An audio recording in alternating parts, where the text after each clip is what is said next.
البدع والأهواء، أهل البدع العقائدية وأهل البدع السياسية. نقول بيننا وبينكم السلف، بيننا وبينكم الكتب، كان فيقول البدع بيننا وبينكم. الرحمن الرحيم.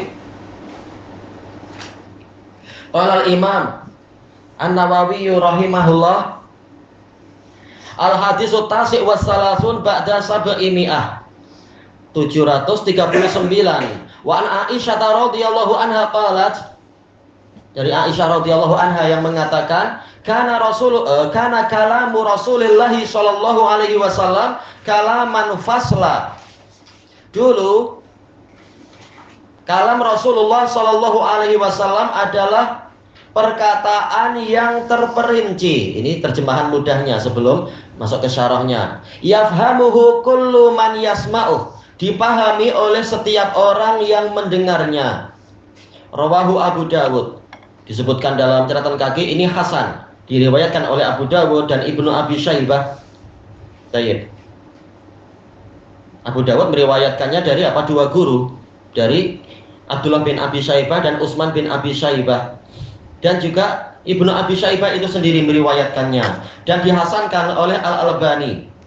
Iya, semuanya kembali ke jalurnya Waqi' Ibnul Jarrah dari Usamah. Tadi ana periksa itu, Usamah bin Zaid Al-Laisi, dari terus ke gurunya ke atasnya sampai ke Aisyah.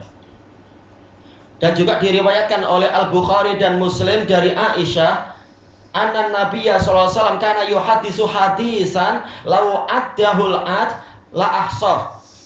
Baik, kalau dalam riwayat Bukhari Muslim ada perbedaan sedikit, walaupun intinya tidak lari jauh, intinya sama aja.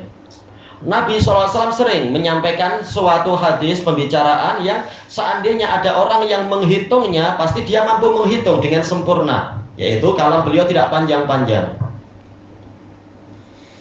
Hadis ini hasan karena apa? Usamah bin Zaid Al-Laisi shadukun yukhti.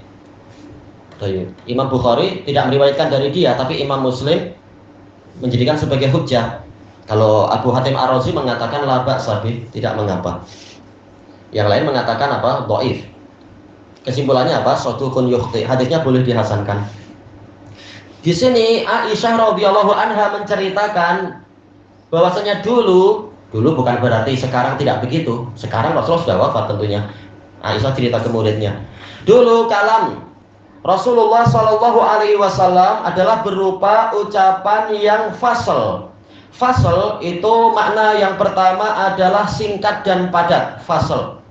Makna yang kedua adalah mufassalah, yaitu terperinci.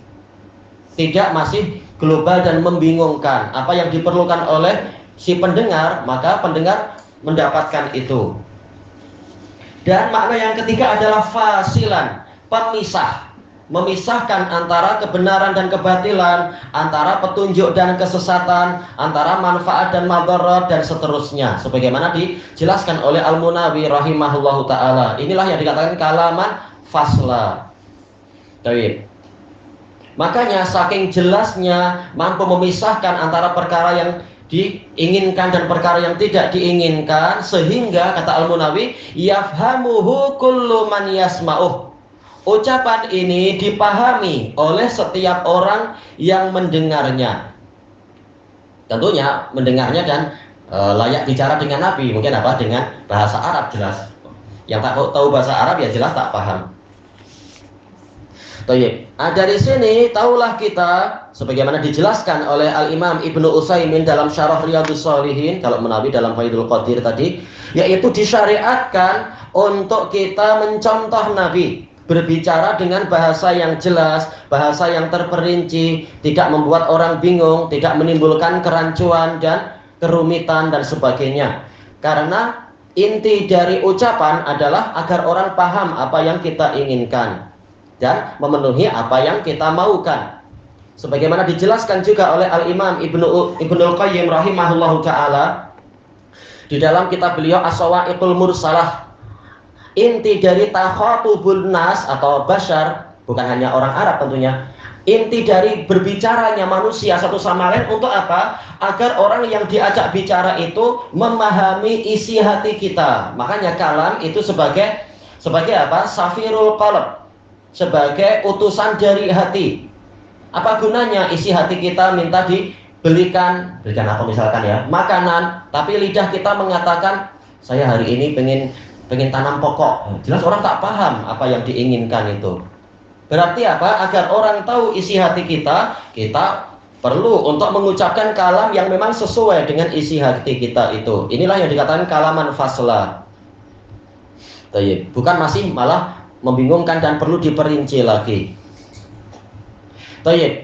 Kemudian Al-Imam Ibnu Taimiyah rahimahullahu taala dalam Dar'ut Ta'arud, beliau mengatakan bahwasanya Rasulullah Shallallahu alaihi wasallam adalah afsahul khalq, memang makhluk yang paling fasih. Sebagaimana itu juga disebutkan oleh Al-Munawi ketika mensyarah hadis ini, yaitu tatkala kalam Nabi adalah kalam yang fasal, kalam yang jelas dan dipahami oleh orang yang mendengar, maka layak memang Nabi untuk dikatakan sebagai makhluk yang paling fasih. Ya, Syekhul Islam mengatakan Nabi adalah orang yang paling fasih, paling berilmu, paling jujur dan paling menasihati. Maka tatkala 4 syarat ini terpenuhi, pastilah kalam beliau itu adalah kalam yang paling jelas dan sama sekali tidak layak untuk ditakwil. Kenapa? Apa tujuan takwil? Yaitu untuk memperjelas isinya yang dohirnya itu tidak seperti itu. Sementara kalam Nabi, kalam yang fasal, berarti dohirnya memang sudah sesuai dengan maksud dan tujuan beliau. Untuk apa lagi itu ditakwil? Makanya kata Syekhul Islam di dalam kitab yang lain, di dalam Majmu'ul Fatawa, beliau setelah menyebutkan kalam yang hampir sama, beliau mengatakan barang siapa mengetahui bahwasanya Rasulullah Shallallahu alaihi wasallam adalah makhluk yang paling fasih, juga makhluk yang paling berilmu, juga makhluk yang paling jujur dan makhluk yang paling menasehati, maka dia tidak akan ragu bahwasanya hadis Nabi adalah paling benar dan sudah paling jelas, dan dia tidak mau melakukan penakwilan-penakwilan karena lafadznya sudah jelas sesuai isi hati Nabi. Apalagi yang diinginkan dari penakwilan, takwil yang ma'ruf di kalangan apa? Orang-orang mutaakhirin, yaitu sarful lafadz an dzahirih ila maknan marjuh lidalilin yaqtadhihi. Inilah definisi takwil menurut mutaakhirin, yaitu memalingkan lafadz dari zahirnya kepada makna yang marjuh karena suatu dalil yang menuntut itu. Nah, sementara Nabi zahir kalamnya sudah sesuai dengan isi hati beliau karena beliau paling fasih. Namanya fasih, mampu menjelaskan isi hati, itu yang dikatakan fasih dengan lafadz yang dipahami orang. Maka apa alasan orang masih menakwil-nakwil kalam beliau? Nah, dari sinilah kita mendapatkan pelajaran apabila Nabi seperti itu, hendaknya kita juga mencontoh dengan melatih diri untuk jujur, senantiasa jujur, melatih diri untuk menambah ilmu, melatih diri untuk betul-betul menasihati umat, dan melatih diri untuk kalamnya itu kalam yang jelas sehingga tidak perlu untuk dipesongkan ke sana kemari dan dipahami banyak-banyak lagi. Perlu pemahaman yang banyak agar tahu maksudnya apa. Karena kalam sudah jelas. Ya, ini contohnya seperti itu. Dan memang untuk inilah Imam Nawawi rahimahullahu taala memasukkan hadis ini, hadis riwayat Abu Dawud ini ke dalam bab ini, yaitu disunahkan untuk menjelaskan kalam, bukan masih membuat membingungkan, dan menerangkannya kepada orang yang diajak berbicara. Kemudian beliau melengkapi apa? Dan mengulangnya agar dipahami apabila tidak dipahami kecuali dengan cara mengulangnya. Ini telah dibahas masalah pengulangan. Cuma untuk hadis yang kedua intinya adalah menggunakan kalam yang jelas, bukan kalam yang masih samar-samar.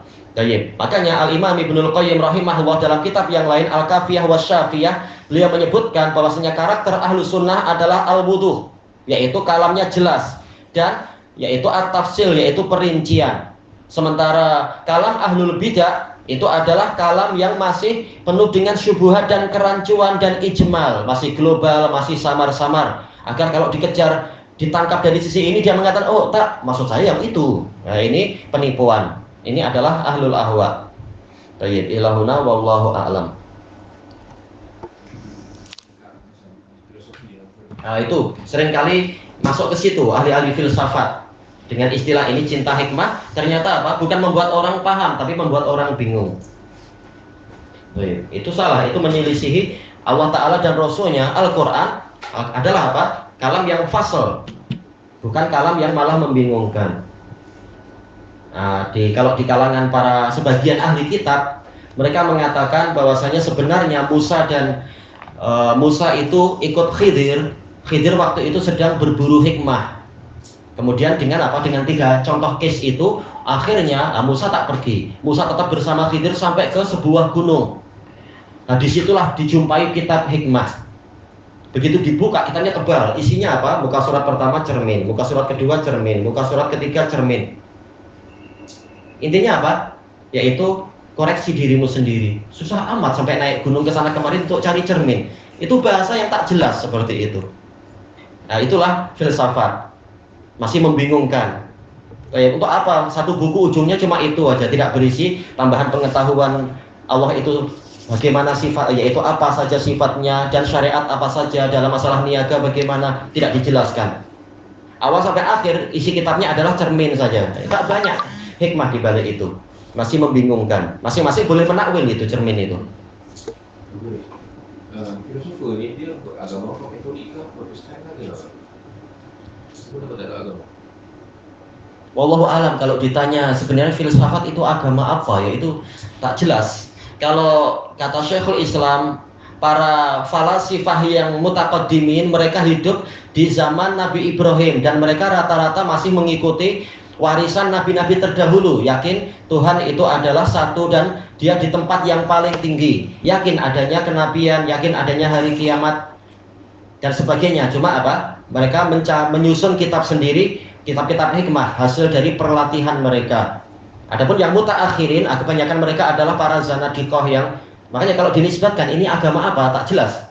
Bahkan Syekhul Islam mengatakan agama Kristen itu banyak diambil dari ilmu filsafat untuk dibentuk kitab ini, kitab itu dan sebagainya. Demikian pula agama Yahudiyah, bukan Yahudi yang ikut Taurat, kebanyakan mereka itu dimasuki oleh filsafat. Demikian pula agama Buddha itu banyak filsafatnya, kata Syekhul Islam, karena Siddhartha Buddha Gautama itu, kata Syekhul Islam, dia sendiri dia sedang mencari agama.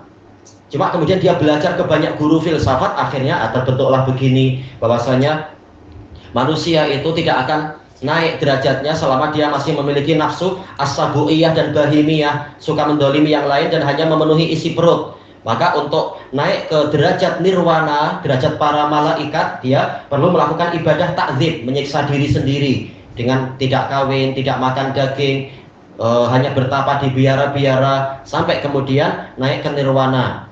Nah, tahu-tahu malah Siddharthanya yang jadi Tuhannya mereka. Buddha menyembah agama Buddha menyembah apa? Si Buddha itu, naudzubillah.